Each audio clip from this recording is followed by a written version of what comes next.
Hi, I'm Taryn, and today I'm going to be reviewing Jane of Austen by Hilary Manton Lodge. I do these book reviews in a couple different sections. I do a quick description of the book, why I picked it up, what I liked, what I didn't like, and a super basic rating that I didn't like it, that I liked it, or that I loved it. That way we don't have to split hairs about whether it's a 4 or a 5-star or 2.5 or 3. Yeah, stressful. So just super basic, and then who I would recommend the book to. So Jane of Austen is a modern retelling of Jane Austen's book, Sense and Sensibility. So instead of being set in 1800s England, the book is now set in 2017 Austen. Starts in San Francisco, but the bulk of the book is set in Austen. I picked this book up because in my current summer reading challenge, for more information on that reading challenge, click here. One of the categories is to read a book that's set in your home state, whether that's your adopted home state or the state that you were born in, or one in the same in some cases. I was born in California, but I've been living in Texas for the past 6 years. So I was looking for a book set in Texas. And when I found out that there was a Jane Austen retelling set in Texas, I knew that was the book that I had to read. I am totally a sucker for anything Jane Austen related. I am not a purist. I know there's some purists who are like, only Jane Austen novels and like, this is like, that's it. I'm not that way. Retellings, alternate perspectives, diaries, you name it, I'm all over it. So I was very excited to read Jane of Austen, and it definitely did not disappoint. It was really fun to see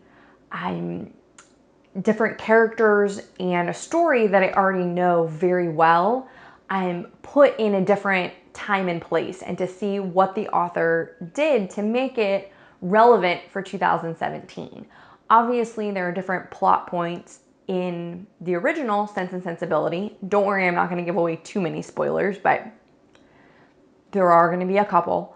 There are things that happen in the original book, like getting deathly ill from just being out in the rain, and a father giving all of his inheritance to a son and leaving his daughters basically destitute. And there is a secret pregnancy, and there is a secret engagement. And there are different things that obviously in some capacity still happen today, but are handled very differently. And so I was really curious how some of these things that are major plot points, how the author was going to handle that in a modern setting where they either don't happen as frequently or they're just not as big of a deal as they were 200 years ago. And I felt like the author did that really well. And so it was really enjoyable to read, knowing what's going to happen next, but wondering how she's going to get there. I also think that the way that she updated and changed mildly changed a couple of the characters was really fun, and I felt much more connected to those characters. Specifically, the Colonel Brandon character is now Captain Callum Beckett. He's a bit younger than he was before, at least it seemed like it, and the girls were also a little bit older, so things were a little less like 20 years apart weird. And actually the character of Sir John Middleton is now Ian, I can't remember his last name. He made a fortune in, I don't remember, oil probably. I don't know, it wasn't obviously a huge part of the book, but he was great. And him and his family, and of course his mother-in-law, and just all these different characters, it was really fun to see what the author did with them in a modern setting. So the things that I didn't like about the book are actually related to the reason that I picked the book up in the first place.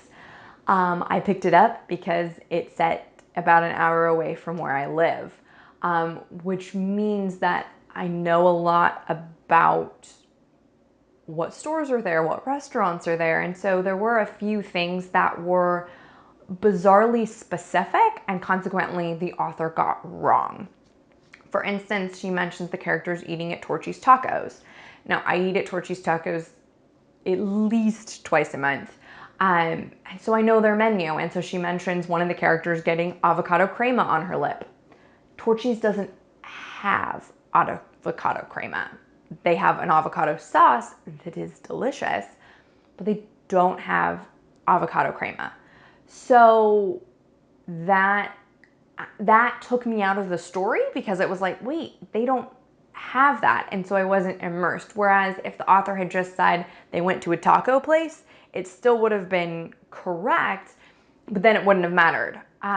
So there were just a couple little things like that. Also in the scene where one character gives another character wildflowers. If you're familiar with Sense and Sensibility, you'll know exactly what I'm talking about. So it was fun that was still there. However,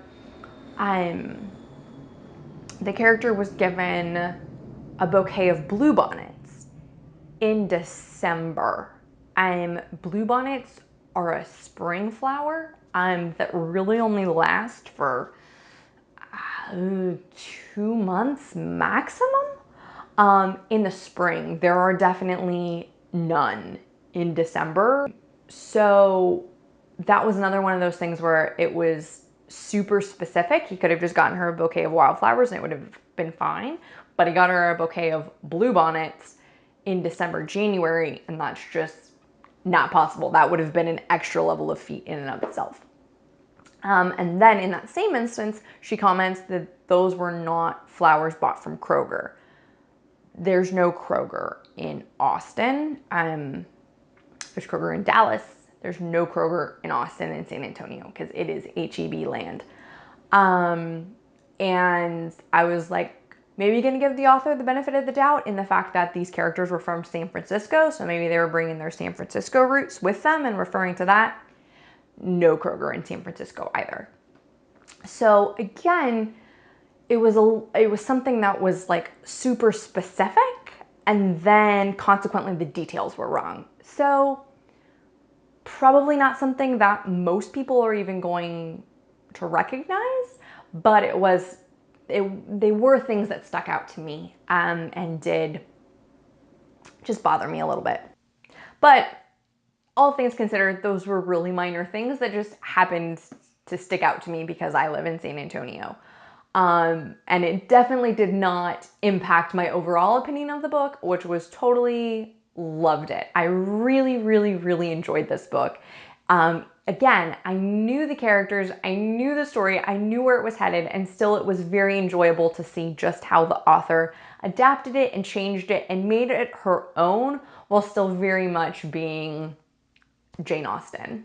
I would recommend this book to anyone who has read Sense and Sensibility and enjoyed it, who isn't a self-proclaimed purist that only likes the original Jane Austen works and no fan fiction, no adaptations, no sequels, no nothing. If you're like me and just love Jane Austen, I definitely think you're going to enjoy this book. While you certainly can read it if you haven't read Sense and Sensibility, I would strongly recommend reading Sense and Sensibility first. I just don't think you're going to get the enjoyment out of the book if you haven't read the original already, because part of the fun of this book is knowing what's going on, knowing with the characters, and wondering how the author is going to adapt it. And that's my review of Jane of Austen. If you've already read the book, I'd love to hear your thoughts in the comments. And if this video encouraged you to read the book, I'd love to hear about that too. Please don't forget to subscribe, and I'll see you next time.